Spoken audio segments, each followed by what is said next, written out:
Welcome to another episode of Hashtag Agency Life. And today we have on the show Ronald Gijsel. How are you? I'm good. Thank you very much. Nice to hear you and to see you. Good to hear you and see you. And I'm appreciating your background. Is that all wood? It is. And it might look familiar to you. It might. It might. I'm actually sitting in Paul's old desk. It's the courtroom, isn't it? It is, yes. Yes, I thought so. There you go. Look at you. Yes, that's Paul Lacey, who seems to get mentioned on Agency Trailblazer like every single episode now. I think I need to bring him on as a co-host somehow, just for the sake. It's going to be the Lee and Paul show, probably.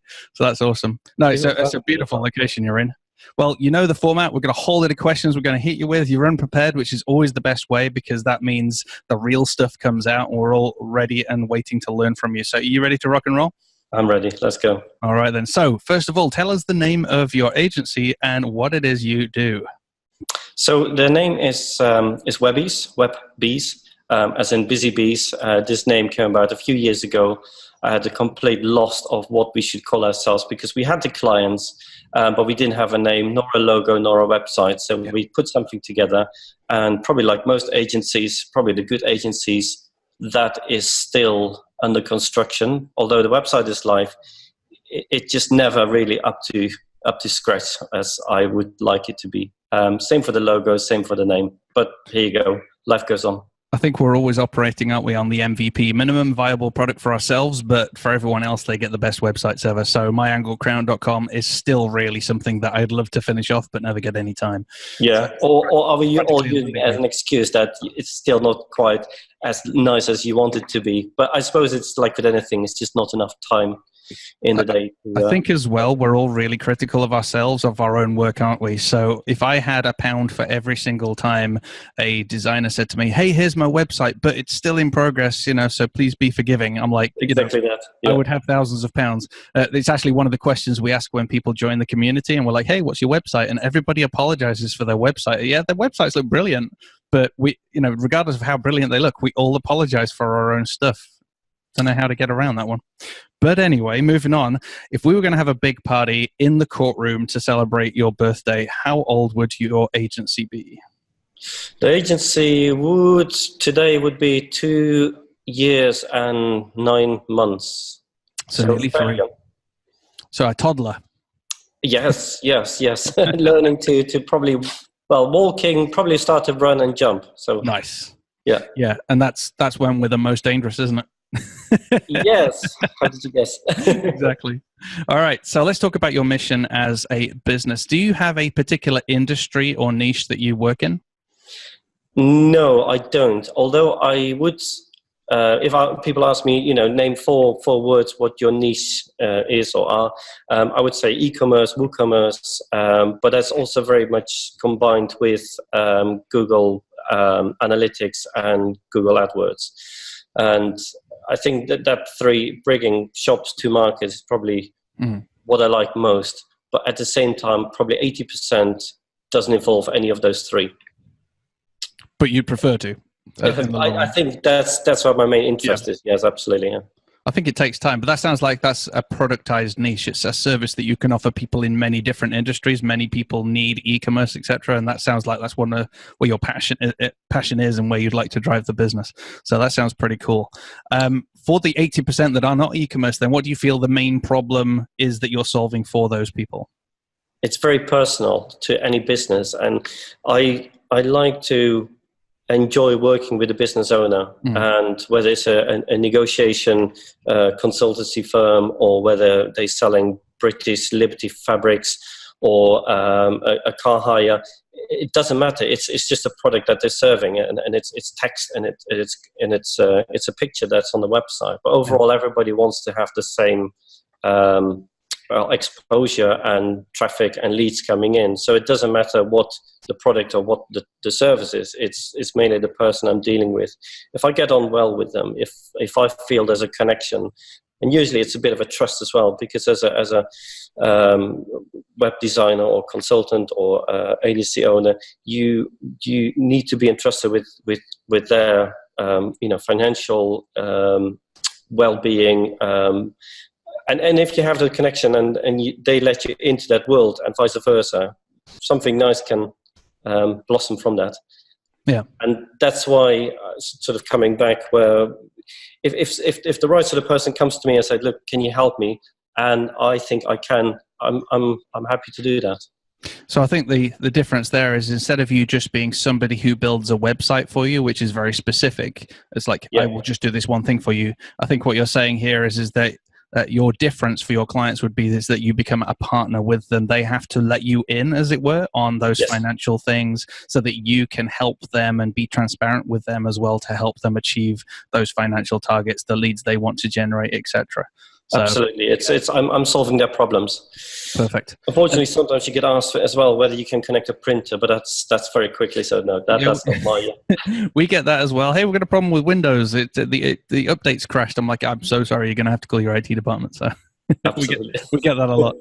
So, but just coming back on the financial part, just to highlight as well, especially if you run AdWords campaign, you need to know what their costs are, what their acquisitions, and have full financial insight. So yes, there is absolutely quite a lot of trust that we have to go through.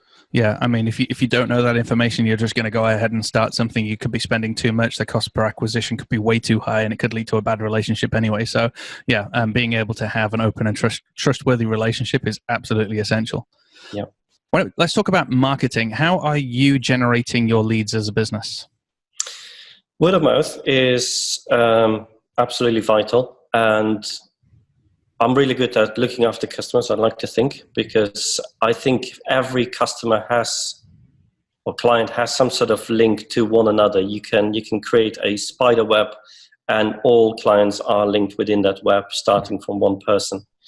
And within that web, quite near to the center, I think Paul Lacey is there as well. He has helped me find sort of new avenues as well, and that's purely by attending WordPress meetups, and we met each other at a WordPress Birmingham meetup, and the rest is sort of history. Was he wearing his Beaver Builder cap? No, Beaver Builder didn't exist back then. Oh wow, you've known him that long. Probably did exist, but it wasn't mentioned. No, we were talking very different things. It's actually good to think back of what we were talking about, what our problems were back then. And this is only, 2.5, 3 years back, I think. Yeah. The biggest problem I know Paul Lacey has is mislaying his Chromebook. I think he lost it 3 times at the WordCamp London meetup. We had to go and find it for him. I think we need to spray paint it into a different color, a bright green, but... yeah, so he can find it. Or just have a very long leash. Well, speaking of problems then, we're going to go into confession time, and this is where you open up to me and just a few thousand listeners around the globe. So don't worry, your secret will be safe, I hope, with all of us. What do you feel is the biggest problem that you have as an agency at the moment? Charging the right amount and trying to explain to clients how much things will cost, not quite knowing yourself how much time it's going to take you or somebody within the organization. Yeah. So it always feels like a big risk, doesn't there, as well? You're not sure if what you're quoting for a week's amount of time or effort you think you're going to have to put in. There's always that danger, isn't there, that it could actually be 2 or 3 weeks, etc. Have you had those experiences? Absolutely. And of course, you try to explain that you're adding value to their business. So it shouldn't be costed as the cost of time, but as what it adds to them.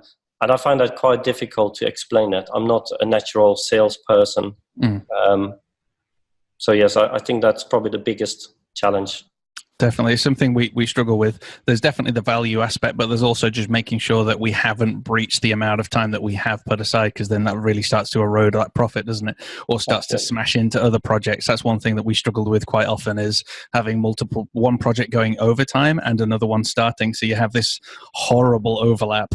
Where people and September is notorious for that. And I think January, February as well. September being that everybody comes back from their holidays and full of energy. It's like, I want to have this and that done. Let's get started. We had the exact same thing this year. So over July and August, everybody was on holiday and it was lovely and quiet. And then again, September, everything's just gone crazy and everyone's flying around. Oh, we need this by then, etc.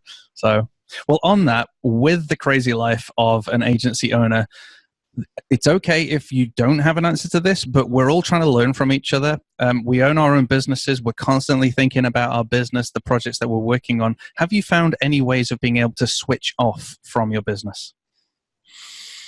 I have two kids, 2 sons. They keep me very busy. So they force me to switch off and think of the construction problems or other things they want to discuss.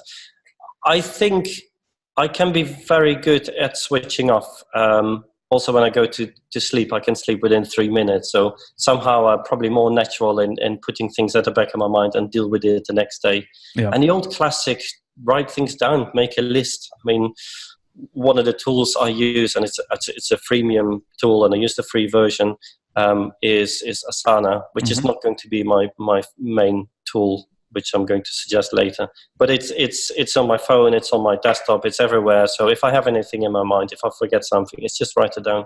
Yeah. So it's really, there's no golden, what do you call it, golden tip for all the listeners that...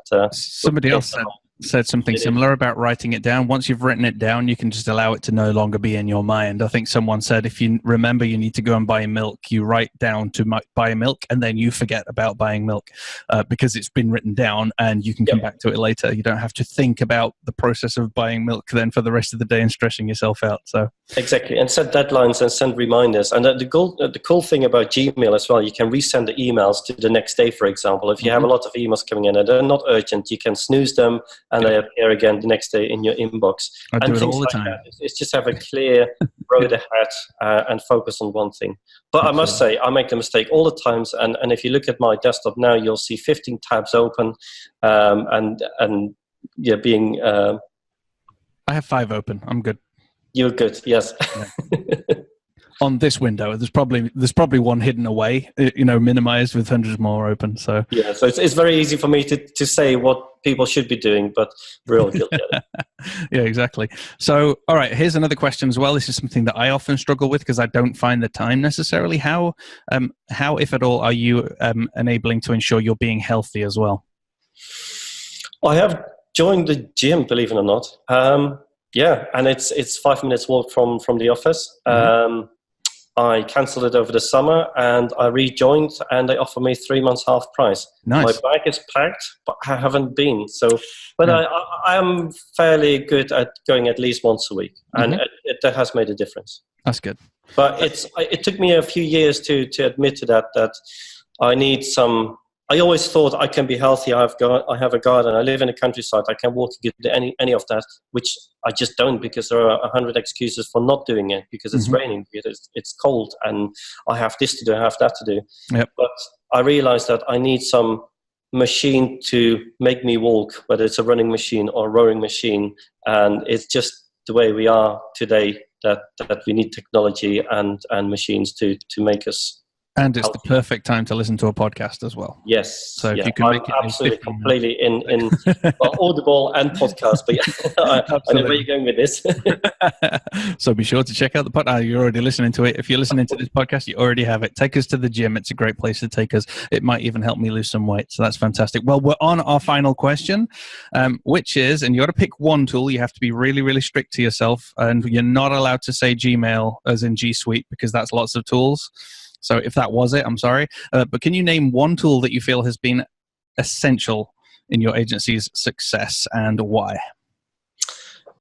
Formidable Forms has been probably the best tool ever. Enabled me to do so many interesting functionality additions within lots and lots of projects. And I had a support request, and the lady who owns or created Formidable Forms looked at my account and said, gosh, you've got a lot of projects enabled on this premium account, but it's the best money I've ever spent. And it can do so much that, I never could dream of as because I'm not a natural programmer. I didn't come out of school learning, knew how to code, etc. I'm a fairly latecomer to the web game, and yeah, a tool like Formidable, which is premium and just works, you can do so much with it, has been absolutely vital for me to create solutions to problems that my customers have. There you go. I absolutely, wholeheartedly agree with Formidable Forms. They've got the Zapier integration or Zapier integration as well, so you can put things on into third parties.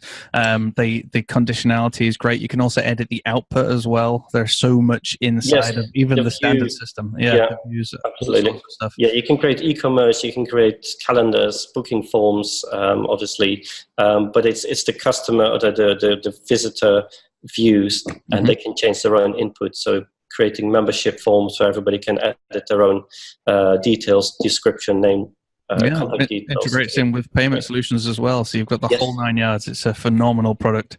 Another one I like as well is Caldera Forms for the very same reason. It's very similar with regards to all of the customization that's available as well. So that's a great shout out. Well, thank you so much for your time. It's been brilliant learning about your agency. We will make sure, folks, that we put the links in the show notes so you can go and check out the website and also go ahead and check out Formidable Forms if you've never seen it before. Mate, thank you so much for your time, and we will speak to you soon. Thank you very much. Cheerio. Bye for now. Bye, everybody.